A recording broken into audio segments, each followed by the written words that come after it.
আজকে চেন্নাইয়ের বিরুদ্ধে সন্ধ্যে 7:30টার সময় যুব ভারতীতে নামছে মোহনবাগান।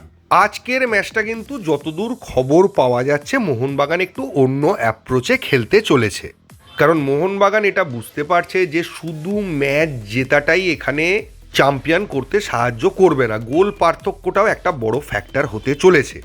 তো টেবিল টপে যদি মোহনবাগানকে আসতে হয় তাহলে গোল পার্থক্য বাড়িয়ে কিন্তু খেলতে হবে।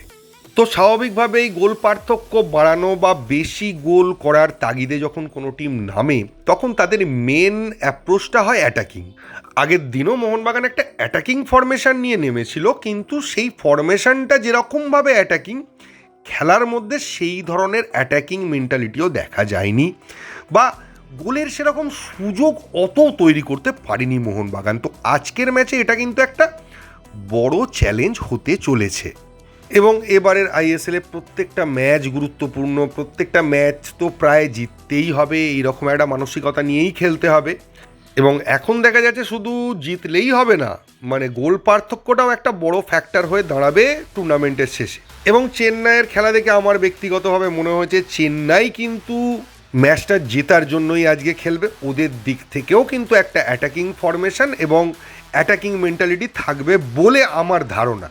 খেলার প্রথম দিকে চেন্নাই আমার মনে হয় যে মোহনবাগানের অ্যাটাকগুলোকে রেজিস্ট করার চেষ্টা করবে এবং ততক্ষণ তারা রেজিস্ট করবে যতক্ষণ না তারা একটা গোলে পিছিয়ে পড়ছে। একটা গোলে পিছিয়ে পড়ার পর তারা কিন্তু ডিফেন্স খালি করে অ্যাটাকে যাবে এবং সেই সময় কিন্তু অ্যাকচুয়ালি আমাদের গোল পার্থক্যটা বাড়াতে হবে। প্রথম থেকেই গোল পার্থক্য বাড়িয়ে ফেলবো এটা ওরাও করতে দেবে না, কারণ ওরাও জানে সেটা।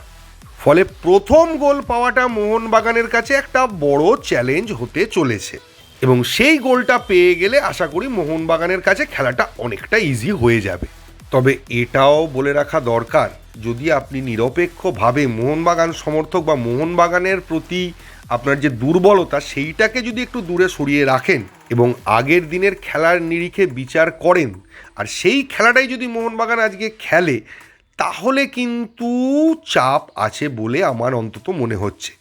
আগের দিনের খেলার থেকে কিন্তু অনেক বেটার খেলতে হবে, কারণ আগের দিনে এরকম সিচুয়েশন ছিল যে কেরালা ব্লাস্টার একটা গোল শোধ করে দেবে, এরকম সিচুয়েশনে পৌঁছে গেছিল এবং টমের গোলটা হয়েছিল একদম শেষের দিকে। ফলে ওই গোলটাকে আমি আলাদা করে ধরছি না, আর ওই গোলটা প্রত্যেক দিন হবে না, সেট পিস না পেলে ওই গোলটা নাও হতে পারতো।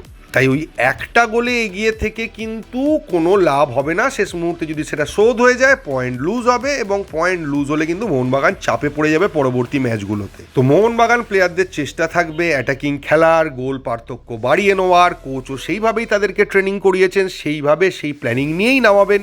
কিন্তু আবার বলছি, খেলাটা 90 মিনিটের মাঠে হবে, সেখানে প্লেয়াররা কতটা কি করতে পারছে, কতটা স্ট্র্যাটেজি ইমপ্লিমেন্ট করতে পারছে সেইগুলোর ওপরই কিন্তু আলটিমেট রেজাল্টটা ডিপেন্ড করে থাকবে। তো মোহনবাগান সমর্থক হিসেবে আমার মনে হচ্ছে চেন্নাই খুব একটা সমস্যা মোহনবাগানকে হয়তো তৈরি করবে না। চেন্নাইকে হারাতেও মোহনবাগানের খুব একটা কষ্ট হবে না, মোহনবাগান হয়তো চেন্নাইকে আরামসে হারিয়ে দিতে পারবে। কিন্তু বাস্তবে কি হবে সেটা কিন্তু মাঠে খেলার পরই বোঝা যাবে। তো সেটার জন্য আমাদের ওয়েট করতে হবে এবং মোহনবাগান তার ফুল ফ্লেজেড অ্যাটাক কতটা ইমপ্লিমেন্ট করতে পারে সেটাও আমাদেরকে দেখতে হবে এবং আশা করা যায় টিমটা নিজের ক্যাপাবিলিটি আজকে প্রুভ করবে। তবে আবার শেষে বলছি, ম্যাচটা কিন্তু অতটাও সহজ হবে বলে বাস্তবে মনে হচ্ছে না। তো ম্যাচের পর ভিডিও নিয়ে আসছি, এই ভিডিওতে এইটুকুই। থ্যাংক ইউ, ধন্যবাদ এবং জয় মোহনবাগান।